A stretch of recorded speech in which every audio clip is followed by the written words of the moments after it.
Hello everyone, this is आशीष कुर्मी और आज हम एक टेस्ट सीरीज शुरू करने वाले हैं। क्वेश्चन सीरीज कह सकते हैं आप इसे, जिसमें हम एमपी बोर्ड बेस्ड क्वेश्चन लेने वाले हैं और 7 स्टार क्वेश्चन लेने वाले हैं। आज का जो हमारा क्वेश्चन है वो है ह्यूमन आई इन कलरफुल वर्ल्ड से। क्वेश्चन है हमारा व्हाई स्टार ट्विंकल, तारे क्यों चमकते हैं या टिमटिमाते हैं। बहुत ही इजी वे में हम समझाने वाले हैं इसको, तो ध्यान से सभी समझेंगे। यदि इस आंसर को आप बहुत ही कम शब्दों में लिखना चाहते हैं तो आप कह सकते हैं ड्यू टू एटमॉस्फेरिक रिफ्रैक्शन, मतलब कि एटमॉस्फेरिक रिफ्रैक्शन के कारण तारे टिमटिमाते हमें दिखाई देते हैं। अब बात करते हैं कि एटमॉस्फेरिक रिफ्रैक्शन होता क्या है। तो आपने रिफ्रैक्शन पढ़ा होता है कि जब कोई रेज एक मीडियम से दूसरे मीडियम में जाती है तो हल्का सा बेंड हो जाती है, झुक जाती है। अरे भाई साहब, बड़े आदमी आ गए, थोड़ा सा झुक जाते हैं, ठीक है, और बाजू से निकल लेते हैं, टीचर्स दिख गए कोई, तो वैसे ही इसके साथ होता है। क्या होता है कि हमारे एटमॉस्फेयर में प्रेशर और टेम्परेचर की वजह से अलग अलग लेयर्स बन जाती हैं, 6 से 7 लेयर्स हमें दिखाई देती हैं। और जब यही लाइट रेज, अब क्योंकि हमें पता है कि स्टार्स काफी दूर है हमसे, काफी दूर है, तो हमें पॉइंट सोर्स ऑफ लाइट देखने को मिलता है। जैसे कि मानो मेरी टॉर्च की लाइट है, इस तरीके से जब हम काफी दूर से देखेंगे तो वैसे ही हमें स्टार्स देखने को मिलते हैं। पर यही रेज जब अर्थ के एटमॉस्फेयर में इंटर करते हैं तो अलग अलग रेज से पास होते हैं और अलग अलग मीडियम्स चेंज होती है, और मीडियम चेंज होने की वजह से थोड़ा सा बेंड होते जाती है, और ये कई बार होती है। और हमें पता है ये एटमॉस्फेरिक रिफ्रैक्शन लेयर्स की वजह से बना है, हवा की वजह से, वहां पे जो पार्टिकल्स मौजूद हैं उसके वजह से बना है। तो ये वेव्स भी कर रही हैं, जिसके कारण रेस जो आ रही है वो भी वेव्स करने लगती है। जैसे कि हम पानी में जब हमारा प्रतिबिंब बनता है, परछाई बनती है, शैडो बनता है, और हल्का सा हम पानी को हिला दें, शेक कर दें, तो हमारा जो इमेज है वो ब्लर दिखने लगती है। वैसे ही इस रेस के साथ होता है और हमें स्टार्स हैं जो ट्विंकल करते हुए दिखाई देते हैं। अब आ जाते हैं कि इसको रिप्रेजेंट कैसे करना है।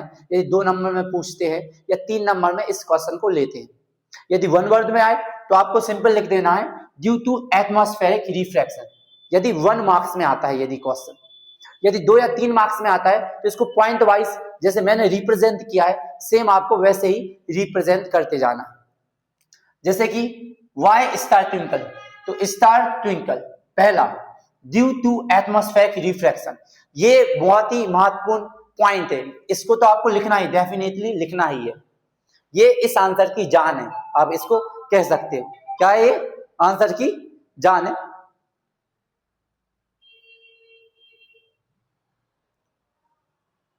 एक मिनट रुकिएगा, ठीक है। अब दूसरा पॉइंट हम बात कर रहे हैं कि हमें पता है stars are far away so they behave like a point source of light. Stars काफी दूर हैं और पॉइंट सोर्स ऑफ लाइट जैसे कि एलईडी हमने देखा है बल्ब, उस तरीके का दिखाई देता है स्टार। अब द फिजिकल कंडीशन, दूसरा हम करते हैं हमारे एटमॉस्फेयर के बारे में कि physical condition like temperature, pressure. Temperature pressure change होने की वजह से अर्थ का हमें क्या है वेरिएशन देखने को मिलती है अर्थ के मीडियम में। और the path of light ray coming from stars keep changing and enter in our eyes.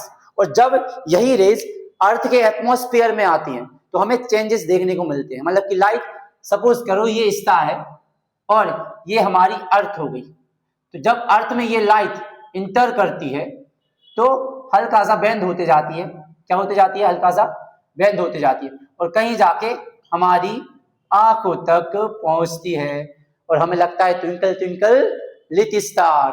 Just हमें वैसे ही दिखता है जैसे कि तारे टिमटिमा रहे हैं। पर आप इसको इस तरीके से भी मान सकते हैं कि सपोज करो ये हमारी टॉर्च हो गई और जब मैं इसको बार बार इस तरीके से करूं और काफी दूर से देखूं तो मुझे ऐसा भी लगेगा कि ये मैं बंद चालू कर रहा हूं, पर मैं बंद चालू नहीं कर रहा हूं।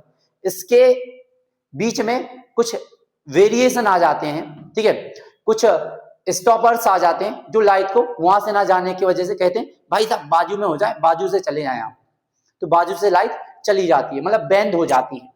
और यही कारण है हमें स्टार ट्विंकल करते हुए दिखाई देते हैं। और मैंने जिस तरीके से इस बोर्ड पे रिप्रेजेंट किया है आंसर, आपको सेम वैसे ही इसको रिप्रेजेंट करना है।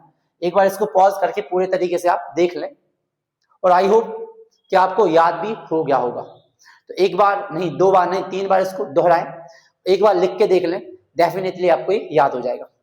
थैंक यू एवरीवन, और वीडियो पसंद आया है तो like and subscribe. Thank you to all.